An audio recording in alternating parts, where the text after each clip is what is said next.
Hello, everyone, and welcome to back to On the Sidelines. My name is Benedict Rhodes, I'm Matthew Lee Bruni. and a bit of a different video for you today. We're going to sort of be reviewing our year for 2020, what we've done this year, maybe look ahead a little bit to next year, like we did back in 2018. We didn't do one of these in 2019, but we're going to do one today, as I mentioned. This is our 28th and final video of 2020. Managed to get a lot more content done this year because of COVID. I guess we've been at home filming virtually, as anyone who's watched our videos will see. Matthew, of our 28 videos this year, what was your favorite, or maybe a couple of favorites? Yeah, I think, like you mentioned, obviously we had a lot more time with, both of us staying at home. A lot of people staying at home recently, and we've got to film a lot of content, as you mentioned, 28 videos for 2020.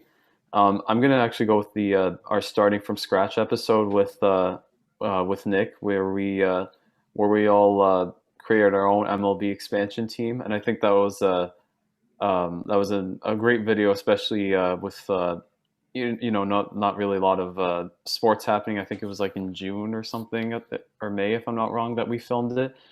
And I think that was a great and creative video for us, and I think it brought out a lot of ideas. I think I went with Las Vegas. You went with Portland for our MLB teams, for our own MLB expansion teams. I think that was a fun video, I would say. Yeah, I'd have to agree. That's definitely near the top of my list, I think. Yeah, big thanks to Nick for helping us out with that video as well. Definitely hope to do more videos like that in 2021. Maybe we can do NHL or something. And yeah, I definitely enjoyed that video. But I also think On the Sidelines 11 was one of my favorite videos. This is our first On the Sidelines video 2020. We made our Off the Sidelines series, as we'll get to in a few minutes.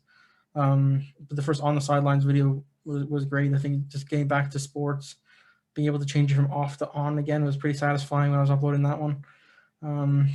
Sports were sort of finally coming back after the sort of lengthy COVID delays, with a lot of sports taking months off. So I think that was definitely near the top of my list as well. But I think I'd have to agree with starting from scratch one is probably number one for me as well. Yeah, and I think before we move on, I think the our playoff prediction videos for NBA, NHL, and also our MLB prediction videos. I think that's it sort of brought like sports to a normal sense again. Like it was great, like analyzing like who will win the Stanley Cup and the NBA Finals and the World Series. I think it was just finally great to start talking about sports in an extensive sense again. Yeah, it's kind of satisfying as well, because for a while, Off the Sidelines, every single video was like, when is this league coming back? When's that league coming back? Yeah. Here's the latest of what we're hearing from Twitter and whatever. So to finally have stuff coming back was kind of like, oh, finally, we finally get back to making the content that we like making, and that's talking about actual sports being played. One more honorable mention, I think, as well, was the Throwback Thursday video we did, picking our all-time best Raptors team. I think that was a lot of fun. Definitely enjoyed making that one. And in 2021, as we get to, we're going to talk about some video ideas, but I think definitely we need to revisit that series as well and talk. We promised the Leafs video, we never got to it. But we'll definitely get that out at some point too. We'll try to get a guest on for that one as well. Yeah, I'm definitely looking forward to making a second episode for that. Yeah, for sure. And as you mentioned, we started our series Off the Sidelines, where, almost essentially for our 10 episodes, which we did between March and June, we were sort of talking about sports coming back with leagues like NHL, NBA, MLB, and also other leagues like MLS and international leagues. For example, we started talking about how each league was coming back with their own plans. What did you think about our Off the Sidelines series that we did between March and June? Yeah, again, it's a bit of a shame, of course, we had to make it. I think that was our first video trying out the video call sort of format. And I don't know, it's interesting in that series, I think, in a lot of ways, like making videos like this, something we're now used to, something we're now getting more comfortable with. But for a while, it was kind of like you didn't really know what you were doing. I think it's fair to say. Um, and as we both touched on, like it was just a lot of speculation, a lot of like we miss sports, we want sports back, and then I think it was interesting. I think it was a good sort of maybe a time capsule is a good way of putting it about the few months we didn't have sports for the first time in our lives essentially. So I think it's kind of it'll be cool to go back. Hopefully after all this COVID 19 is maybe not gone away, but um, kind of calmed down a little bit. Can look back on that series and kind of think like, wow, that happened. Um, yeah, it was an interesting series. One unfortunately we had to make, but overall I think it was an interesting sort of look at how the world worked for a few months. Yeah, I mean, I think there was obviously a lot of uncertainty. Starting from the that week in March where we all heard that COVID-19 was declared a pandemic, and then the world from there just started going like crazy. I would say. Um, I mean, for me, I would say, as you mentioned, like unfortunately, we did have to make this series and start to speculate about sports leagues coming back. But I think it was also, for me, I would say it was also an informative way for us to, discuss a couple leagues. And of course, it started in May when NASCAR and UFC were actually the first leagues to come back, and then of course the German soccer league did too. And then from there, MLS came back, baseball in July, and then of course hockey and basketball, both coming back in July and August too. So I mean, yeah, I think that series off the sidelines was it was sort of a good start towards sports coming back. Yeah, and as we've already touched, like when we finally got back to on the sidelines and sort of regular, I guess, videos, um, that series came to an end, and hopefully we won't have to revisit it. Um, Hopefully, we're starting to get closer to a better place in the world, and we can hopefully get back in the stands as well and start watching games in person. But for now, we've got to sort of trust everyone's doing the right things, and the world's going to start to get back to some degree of normalcy. Yeah, let's hope so. I mean, I think it's been kind of too long. I think it's been going on. We're coming up to, obviously we're at 9 months now, but yeah, we'll have to see how this goes in 2021. Yeah, and the thing as well with the Off the Sideline series is also as I mentioned, our first time filming videos in this format over Zoom. Um, our only video we filmed in person this year is only one of them, and it was a Super Bowl preview for the Chiefs versus 49ers game, like almost 12 months ago now. Um, it's kind of crazy to think we've only done one video in person of these 28 videos. This is the 28th video. Um, Not a very good percentage, unfortunately, but what did you sort of think of the Zoom format? Obviously, we're going to stick with it going forward for probably quite a while longer. Um, what did you sort of think of that, and what have been sort of the main challenges, I guess, of doing that format? I mean, I think I would say obviously it's not the same as, filming in person, like doing separate cuts and everything. Obviously throughout Zoom, we have I guess I'd say it's obviously you just have to click record and that's all you have to do for Zoom. I guess I would say that was it's sort of an easy thing to do in regards to calling over Zoom and doing episodes on that.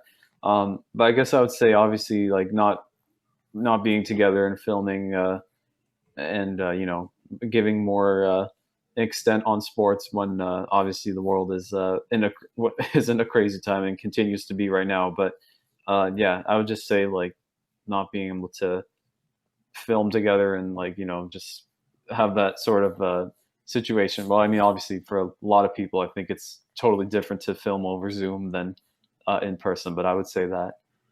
And as like everything, a lot of people around the world have been doing Zoom calls for work or online classes for school as well. So obviously, there's also the other issues that come with that, like poor Wi-Fi connection cut out one of our videos. Like when we were filming the Start from Scratch video with Nick, at one point, my internet just died. So there's issues that come with that too that we wouldn't maybe necessarily encounter in person. But again, I guess you gotta kind of roll with the punches, I guess, and that was one of the sort of things that affected us this year. Yeah, yeah, as you mentioned, everybody's sort of adapting or sort of has adapted to Zoom in the past couple months, and of course, here we are in December. I'm probably going a couple months into 2021 with filming online. And also, of course, I think there are also some benefits as well, of course, of filming online. Like, um, I don't know about you, but I personally, I think in some ways like this format, the one take format, more than I like the cuts. I think it's more of a discussion, I guess, than our previous format. But um, so I think it's some sort of finding some sort of balance between the two is what we're going to try and aim for going forward.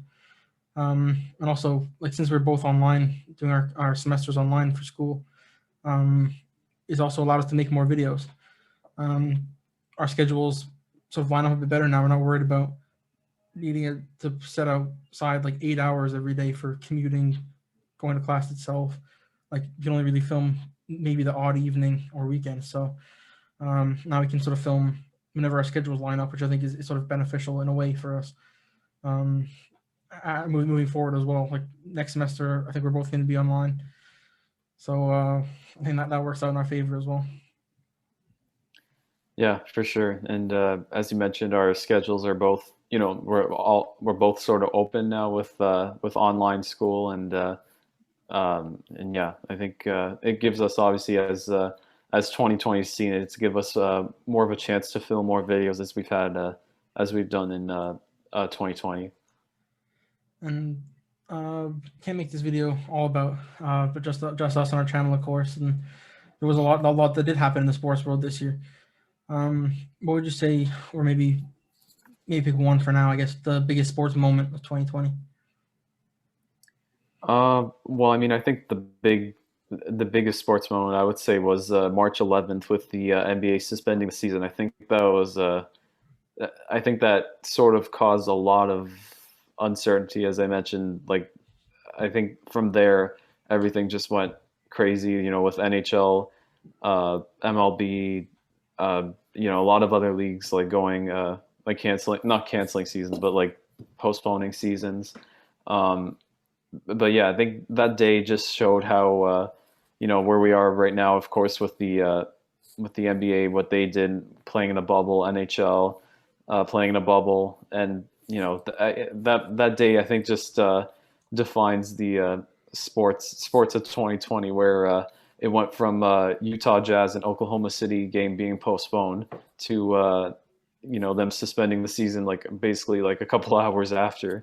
Of course, with Rudy Gobert testing positive for COVID that night, actually. So I think, of course, there was a lot of uncertainty with when sports would come back and with the situation with Gobert and everything else. But I would say, just because of COVID and everything, like everything we've been dealing with in the outside in the world outside of sports, I would say that day was probably the biggest moment. Yeah, that was kind of when the dominoes started to fall. Like within a week or even a couple of days, like the NHL canceled, the Premier League canceled, the NFL. Well, the NFL was in the off season, but you started like hearing teams stop training, and then MLB was postponed, and the Canadian Premier League as well was postponed. Like everything kind of started one by one. So I think one of my biggest moments of the year as well was also a postponement, and that's the postponement of the Olympic Games. Um, the Summer Olympics in Tokyo were postponed back to 2021, as we'll kind of touch on a little bit a bit later. But I think that like the Olympic Games are certainly one of my favorite sporting events every 2 years or every 4 years, I guess, if you only like one of the types of Olympics. But um, I think the postponement of that was kind of like a realization for me anyway. It was like this is a COVID. Like we knew it was serious, but we didn't really know how serious. I guess it was going to be end up being. Um, I think like back in March or February and stuff, we were looking at like 50 cases in all of Canada, for example. It's like, oh, the odds of getting it are just under 1 in a million, and now cases are rising all over the country, all over the world, and I think it's kind of realized like, this is a serious worldwide thing, which maybe I think sports kind of represented that, in a way when stuff around the world started to close down, but yeah, like just I'm not sure I'm trying to get here with this, but yeah, kind of like I guess more things started to postpone, the more kind of realized this is a serious thing, and we need to do our part to kind of stop the spread of COVID-19. Yeah, and I think as I mentioned, there was a lot of like concern in after that night in the NBA where they suspended their season, and uh, I think also like we also didn't know how big of an impact COVID was. I mean, obviously, I think before it was declared a pandemic, there was um, in Europe there was some Europe was already having a little bit of COVID issues, if I'm not wrong, in late February, um, and also in early March. I think also too we saw some Champions League games being played with no fans, so that kind of started the no fans situation, which we're sort of accustomed to now with most sports leagues. But yeah, I think that sort of before the NBA, it sort of pulled it to with all the postponements and everything. Yeah. And what about things like the bubbles as well? Like we touched on off the sidelines, we were kind of speculating, but then we finally heard some news with like the NHL. We're going to do a bubble, or two bubbles rather, in Toronto and Edmonton. The NBA did a bubble down in Orlando. MLS also did a bubble down in Orlando. Um, what would you kind of make of those bubble formats and kind of a unique thing for 2020, I guess? Yeah, totally something we're not used to as sports fans, seeing having a bubble in sports. But I think that was sort of that was probably one of the terms for sports in 2020, the bubble, because as you mentioned, we had the NBA in the bubble, NHL was too. You mentioned the MLS hosted their MLS is Back tournament before continuing their regular season. And I think also also a couple other leagues have done it too. But yeah, I think bubble was probably one of the terms in the sports world in 2020. And I mean, obviously, I got to give credit for both NHL, NBA, also MLB too, for hosting their playoffs and bubbles. And I think it was 4 different stadiums before eventually the World Series was hosted in Texas with fans too, I should say, which was a big accomplishment, I would say, for sports in general, just to finally see sports, just to see fans finally back in the stands. And of course, we saw with the NFL where some teams are allowing fans in their stadiums. But yeah, I would say in the bubble situations, I would say they were all done well. I think there was a lot of strict rules with, especially with the NBA and NHL, where you couldn't leave, you couldn't go out into the public. You were just essentially stuck in your hotel in the arena you were playing in. So, yeah, I got to give props for all leagues for doing that format. And also, of course, the Canadian Premier League out in PEI put on a great tournament, the Island Games.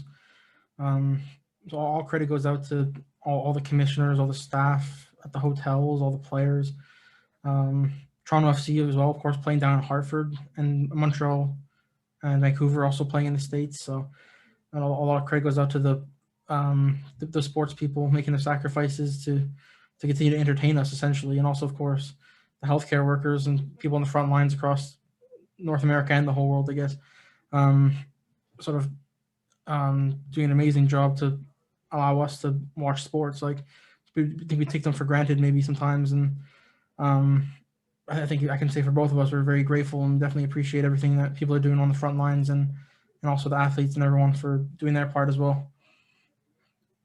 Yeah, I definitely echo what you say, and giving props to all the healthcare workers, frontline workers this year. I think it's been obviously a crazy year, and with a lot of craziness that 2020 brought. As you mentioned, I would give a lot of props for all the frontline workers this 2020 had. Um, and what about on the field, on the court, in the stadiums? What would you say are some of the biggest sports moments? Um, actually, sort of focusing on sports. Uh, I'd say I'd probably say the Dodgers winning their finally winning the World Series after a lot of upsets in the past couple of years. Of course, they haven't won. I think it was since the '80s.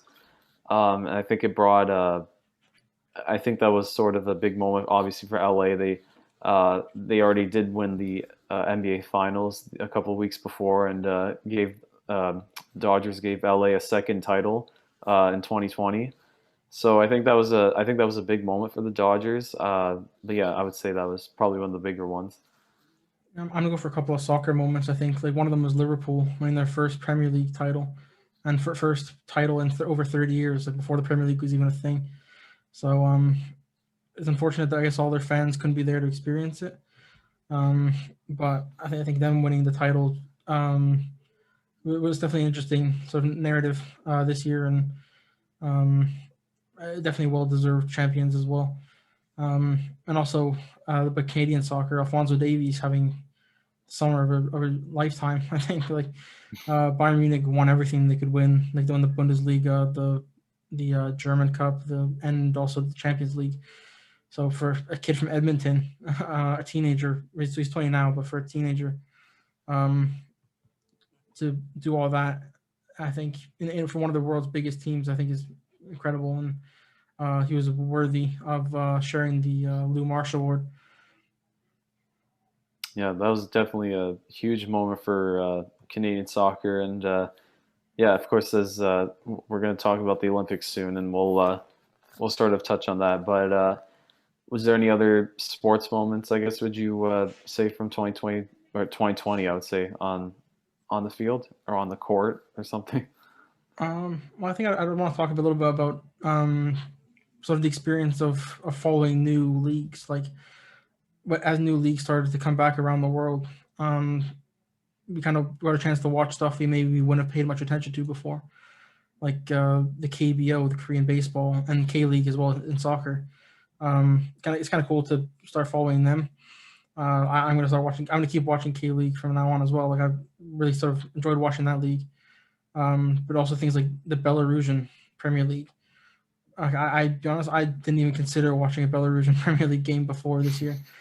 Um, but having the chance to watch them, I'm grateful for it. Like, they didn't really stop playing games um, through the COVID whole. What other teams did, so it was kind of interesting to get a look at other leagues and teams that you maybe wouldn't have paid much attention to otherwise. Yeah, and also I mentioned before that in May there was I think we had three leagues going on. We had the German Soccer League, as I mentioned. Of course, we had UFC and NASCAR coming back. And I think for me personally, I would say I was sort of more into NASCAR and UFC than I was ever because that was essentially the only thing on TV. So having watching that and sort of getting some sort of excitement from sports, just watching those things was something great to watch, and especially with um, with the UFC, who hosted also some fights in Abu Dhabi, and with what they did in a pandemic year was great to see. You mentioned NASCAR as well. They also did the virtual racing as well on television. Like I'll be honest, I haven't watched Yeah, much virtual racing either. I know that's something Nick's into. Speaking of Nick, give another shout out to Nick. He's into like the virtual like F1 racing and stuff. So like getting a chance to watch that was kind of cool too. And F1 is another one of the sports that came back over the summer. So um, yeah, getting a chance to kind of watch this stuff was pretty interesting, I think. And um, again, I didn't really pay much attention to car racing before, but of any type, NASCAR or F1. But definitely got me hooked, and we'll be watching more next year for sure. yeah, definitely would say that. But yeah, I guess we'll move on now to our sort of final segment, which is our bold predictions for 2021. Of course, we did our own bold predictions when we did the 2018 video for 2019, and we'll obviously continue that tradition this year. Would you like to start us off with your first prediction? Yeah, this one of bold predictions. So I've kind of gone for a double bold prediction here, with both the Dodgers and the Lakers uh, winning their respective titles in MLB and the NBA. I'm going to go with that. They'll both repeat as champions. I think on paper anyway, they both have very good teams. We'll have to wait and see. The NBA's only just started, so it's kind of hard to predict anything there, and we're still a few months away from baseball. But yeah, I think my first bold prediction is that we'll see the Dodgers and the Lakers repeat as champions, and if not the Lakers, well, the Clippers maybe as well. When I say the NBA title, teams from the Staples Center will win an NBA title. Maybe it's maybe a better way of saying it. Well, if the Clippers don't lose by 50 in the playoffs like they did Ouch.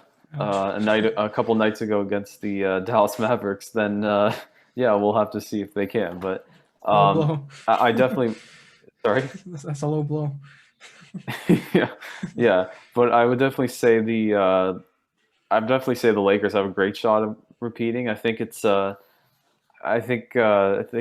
for the Dodgers to repeat, but I mean, having said that, they have a lot of talent. They didn't actually have David Price this past season, so maybe that will boost them and make them obviously a better team than they already are right now. But I can definitely see that prediction happening.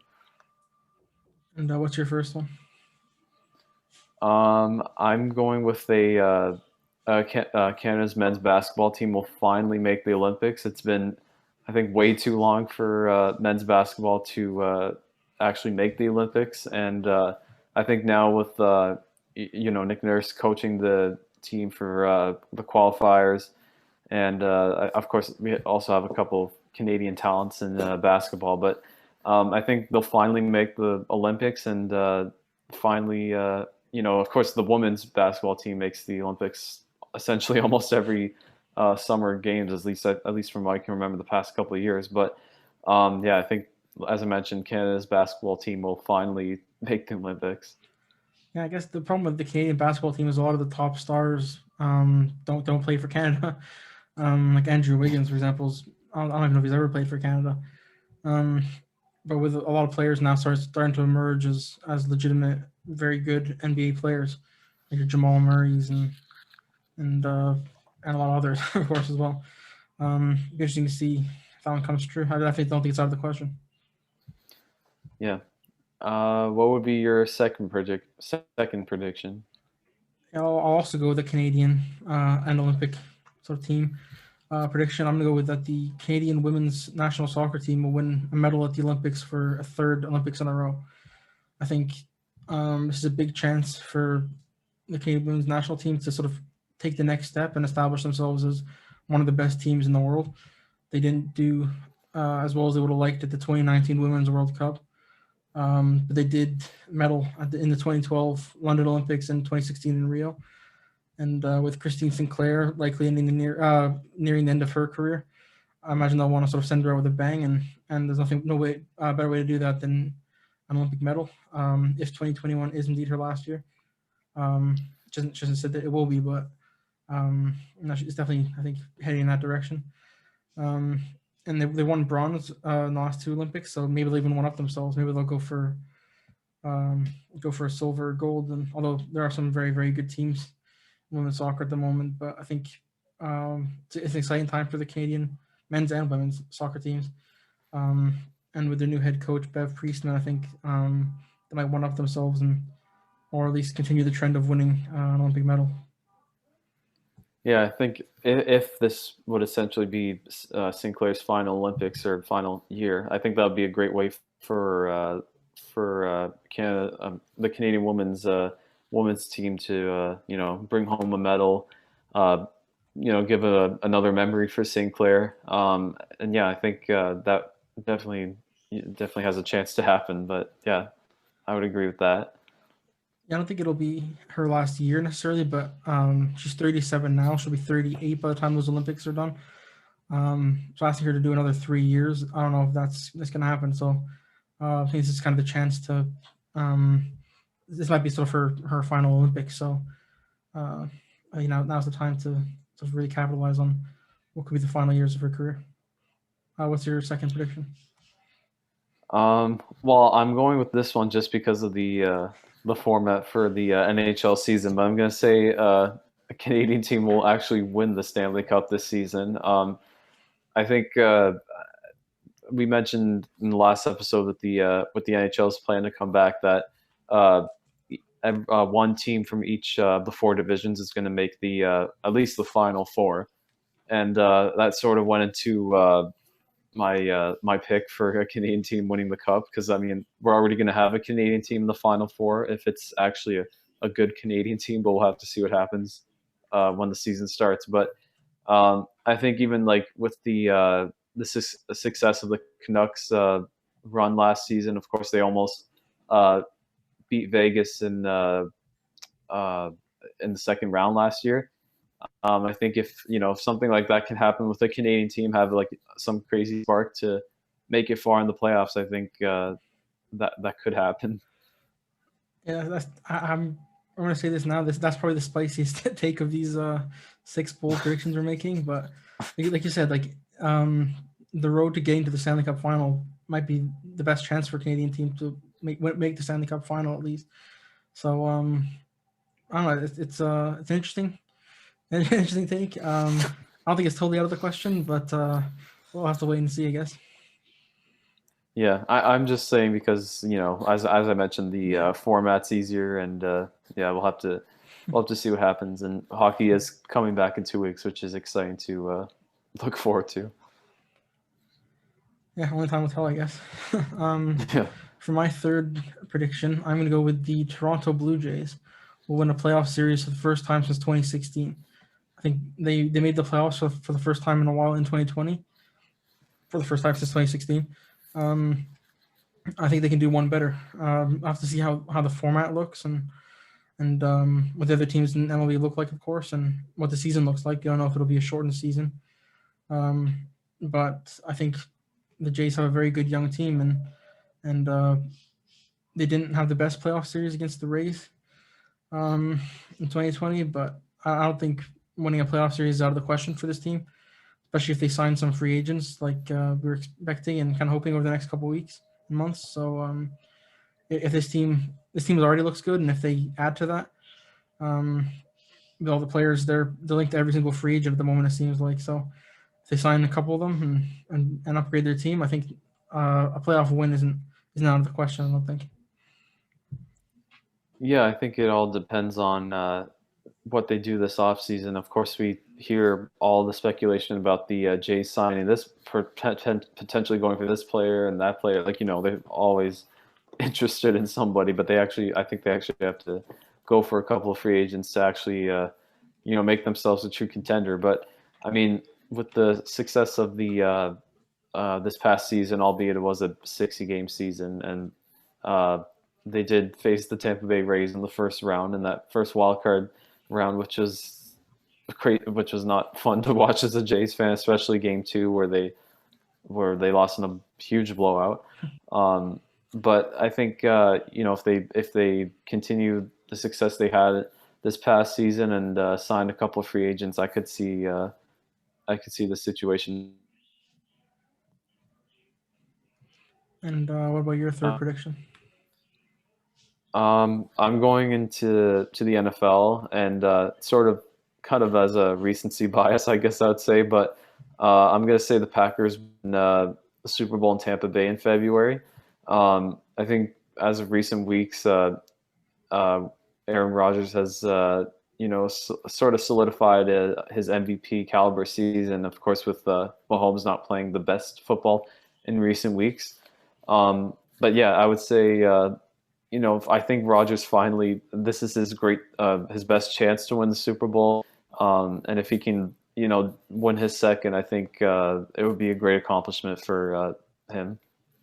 Yeah, another one. Like we're filming this on December 28th, so they haven't actually locked up the number one seed yet, but so I'm looking that way, and I still have to wait and see. But I definitely think that's again not out of the question, but maybe a bit bold, but that's what we're doing. Yep. Um, I guess now we'll talk about plans for 2021. Did you want to say anything about that? Yeah, so we started a few series this year. Um, we mentioned both of them. The Throwback Thursday series, where we made one episode where we picked our best ever Raptors lineup with all time players.